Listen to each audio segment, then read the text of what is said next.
Oke, selanjutnya ada diferensiasi saluran. Ya, saluran distribusi yang lebih unggul ya, karena dekat dengan konsumen.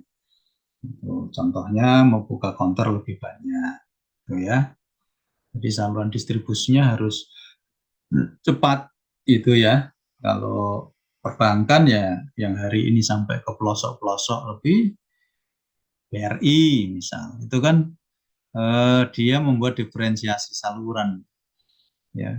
Jadi tiap-tiap kecamatan mungkin itu ya sudah mulai ada yang besar-besar itu.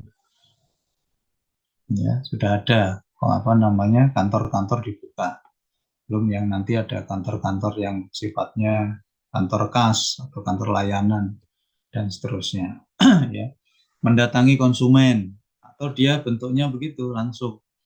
Ya, kalau memang ada konsumen yang prioritas bisa begitu, bisa didatangi.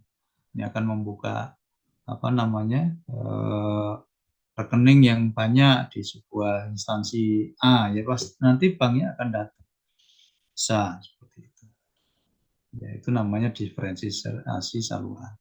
Membuka saluran telepon untuk informasi dan lain-lain.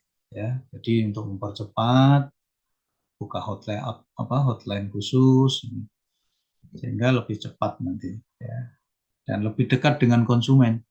Ya, layanan konsumen telepon silakan kalau ada apa namanya ada permasalahan tadi, ada komplain, silakan hubungi nomor ini, hotline ini, dan seterusnya. Itu diferensiasi saluran. Selanjutnya ada diferensiasi citra. Ya, citra suatu perusahaan penghasil produk yang diterima oleh masyarakat akan membedakan dengan perusahaan lain, meski menghasilkan produk yang sama. Ya, jadi citra ini harus ada bedanya, ya, harus beda. Contohnya apa itu? Yang air minum. Ya. Walaupun banyak ini ya orang kenalnya Aqua, misal. Terus apalagi yang terkenal dengan yang sekali pakai itu, gitu kan? Jadi dia diferensiasi itu tuh citra itu, mulai membuat dia. Nah, kenapa kalau sekali pakai, berarti kan kesannya ini memang apa bersih terus ininya, ya. Jadi seperti itu contoh. Itu kan diferensiasi citra, membangun citranya, citra perusahaan. Ya. Jadi dia akan membedakan nanti, ya, walaupun produknya sama.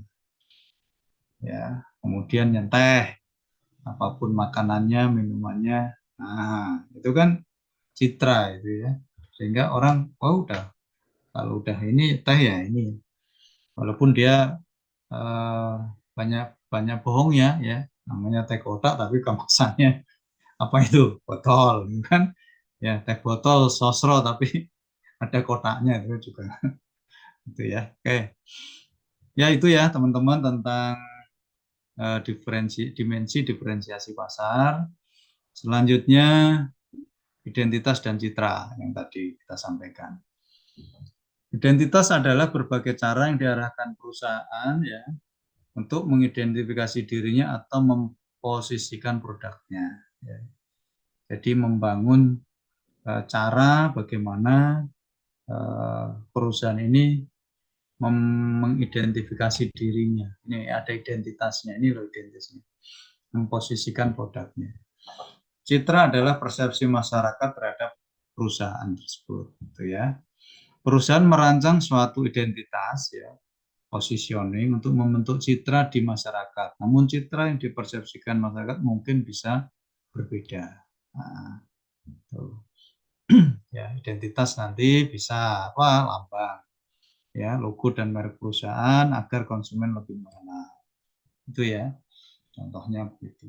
Jadi ada logo tertentu, ada merek-merek yang eh, apa namanya yang tidak yang simple tapi oh, ini Glade itu misal ya.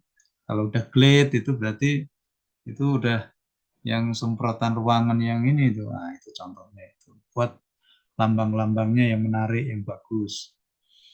Gitu ya. Terus eh, suasana ruang fisik tempat suatu perusahaan dapat memberikan pelayanan jasanya merupakan salah satu bentuk pencitraan yang kuat. Ya, misalnya Novotel, citranya adalah lebih natural. Coba lihat-lihat hotel yang dari Novotel pasti akan begitu, gitu ya.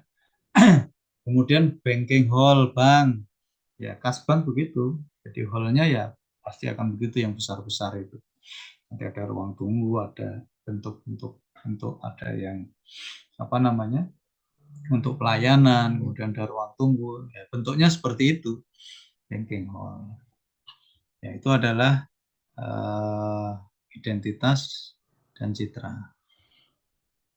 Kemudian dalam satu acara, perusahaan membangun identitas melalui kegiatan yang disponsorinya.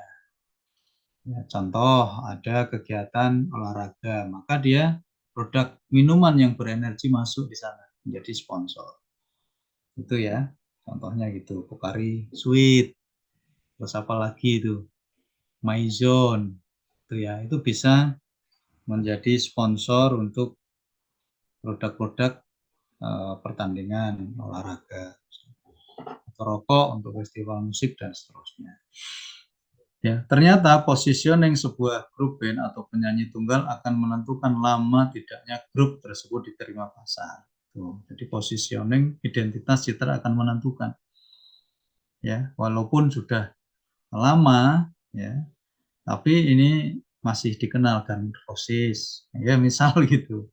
Kalau sekarang penyanyi siapa itu yang masih terus ini ya di arrangement ulang? Itu kan positioning. Nah, ya. Oke. Selanjutnya tentang posisi pasar. Ya, suatu perbedaan patut dibuat untuk mengetahui posisi pasar. Yang pertama adalah yaitu harus penting.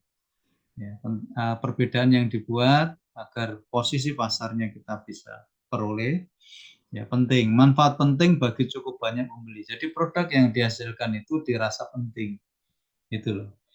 Maksudnya itu. Ya, oh minuman itu ya air putih. Berarti ini penting agar tidak dehidrasi dan seterusnya. Terus di situ ada yang apa 7 plus apa itu? Apa namanya? pH. Nah, itu kan. Kemudian unik, tidak ditawarkan oleh produk lain, ada keunikan di situ. Ya, ada sesuatu yang unik, yang berbeda, unik ya.